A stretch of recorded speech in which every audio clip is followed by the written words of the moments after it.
Lição 8: Confessando e abandonando o pecado. Texto áureo. O que encobre as suas transgressões nunca prosperará, mas o que as confessa e deixa alcançará misericórdia. Provérbios 28, verso 13. Verdade prática. Para desfrutar um caminho de restauração e reconciliação com Deus, precisamos confessar o pecado e abandoná-lo de uma vez por todas. Leitura diária, segunda, Salmos 32, 5, confessando as nossas transgressões ao Senhor. Terça, Romanos 3, versos 10 ao 12, reconhecendo a nossa natureza pecaminosa diante de Deus.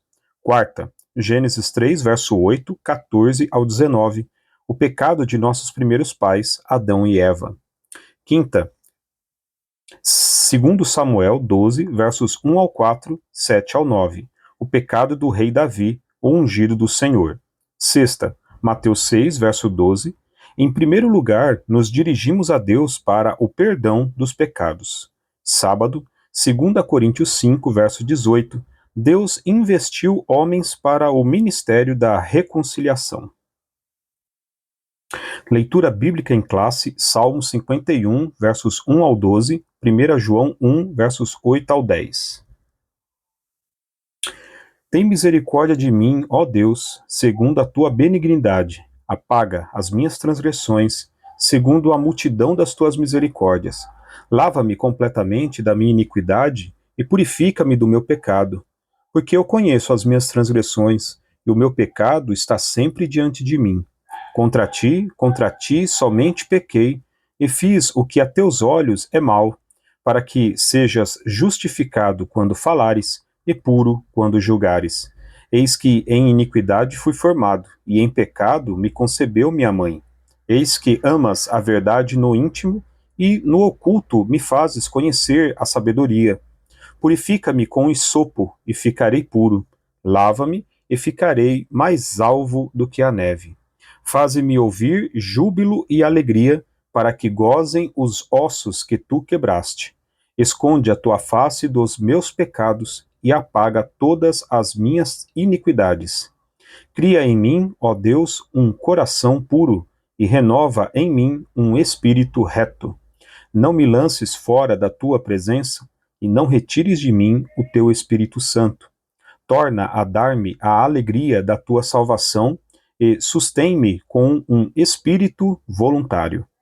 Se dissermos que não temos pecado, enganamo-nos a nós mesmos, e não há verdade em nós.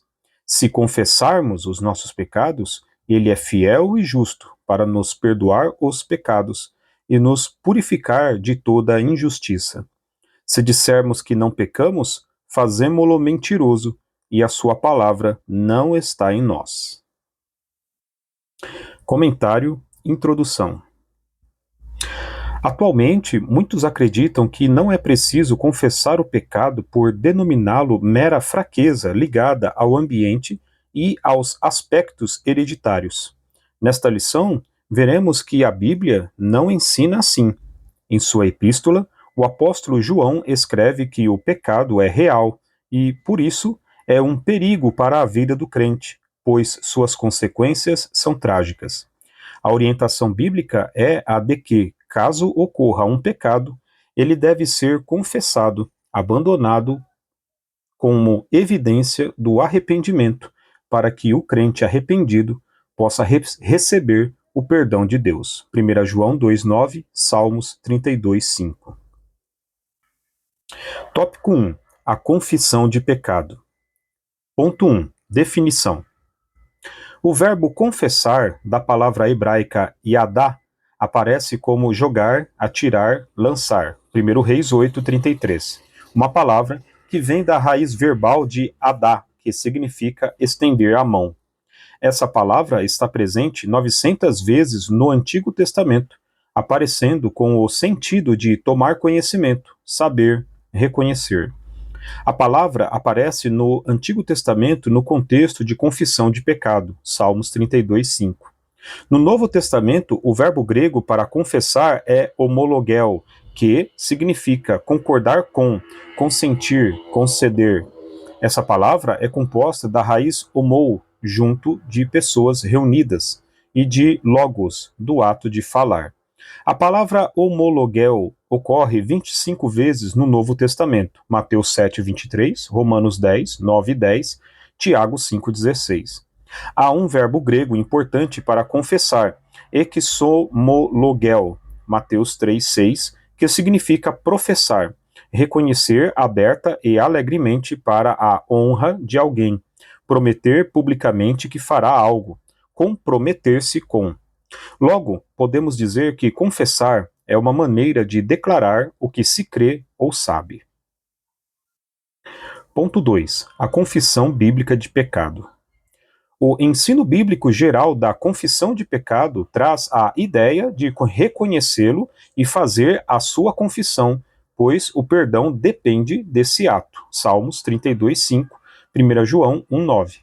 Essa confissão pode ser no momento da conversão, ou depois dela, quando pecados cometidos podem ser contra Deus ou contra um irmão. Mateus 5, 21 e 22. Importante ressaltar, porém, que, segundo o ensino bíblico, era tão somente depois da confissão de pecados que se poderia viver verdadeiramente uma vida de oração e comunhão com Deus. Neemias 1, 6, Salmo 66, 18, Lucas 18, 9 ao 14. Ponto 3. O símbolo da confissão de pecado. No ato da confissão de pecados, a pessoa reconhece de maneira autônoma os pecados cometidos e que, por isso, se encontra indigna de estar na presença de Deus. Ela reconhece a sua natureza pecaminosa diante do Altíssimo. Romanos 3, 10 ao 12. Então, em arrependimento sincero e em confissão, busca o que lhe é garantido por meio da palavra de Deus, o perdão. Assim, quem experimenta o ato sincero e humilde da confissão de pecado alcança a misericórdia de Deus. Provérbios 28, 13. Então, a alma é consolada e a vida espiritual é restaurada. Tópico 2. O perigo do pecado não confessado. Ponto 1. Os males dos pecados não confessados. Quando lemos e analisamos Provérbios 28, 13, percebemos que a confissão de pecado não se trata apenas de um ensino judaico, mas também cristão. A Epístola de João corrobora com a necessidade de se confessar o pecado, deixá-lo e alcançar o perdão. 1 João 1,9. Em contrapartida, quem ignora a confissão de pecado, ocultando-o, vive uma vida de aparência e de morte espiritual, semelhante ao que os nossos primeiros pais, Adão e Eva, viveram ao tentar ocultar os seus pecados diante de Deus. Gênesis 3:8. Bem como o rei Davi, o homem segundo o coração de Deus, que procurou ocultar do Senhor seus pecados. Segundo Samuel 11 e capítulo 12. Ponto 2. As consequências do pecado de Adão e Eva. A realidade bíblica do pecado pode ser vista no primeiro casal, Adão e Eva, quando pecou e, por isso, recebeu sentenças devidas. Gênesis 3, 14 ao 19. Além disso, nossos primeiros pais perderam o direito de viver no ambiente mais perfeito e belo que Deus criou. Gênesis 3, 24. Por isso, na vida de Adão e Eva, há consequências trágicas do pecado, tais como alteração da condição física de ambos, a transição da natureza imortal para mortal, diversas tensões no gênero humano e na natureza. Assim, sabemos que as consequências do pecado de nossos primeiros pais não se limitaram a eles, mas perpassaram a todo o gênero humano e natural. Romanos 5, 12 ao 14. Ponto 3. As consequências do pecado de Davi. O rei Davi pagou um alto preço com o seu pecado.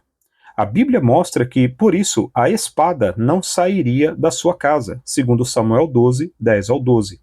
Os capítulos 11 e 12 de 2 Samuel revelam o conflito e o senso de culpa que marcavam a vida de um homem que, por certo tempo, ocultou o seu pecado, trazendo-lhe enfermidades morais e aflição que os levavam a gemidos.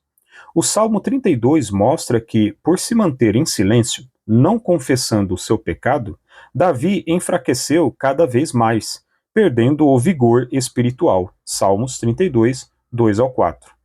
Já o Salmo 51 mostra a confissão de pecado do rei, reconhecendo todos os seus erros, a fim de que eles fossem perdoados e o salmista purificado. Salmo 51, 2 ao 6.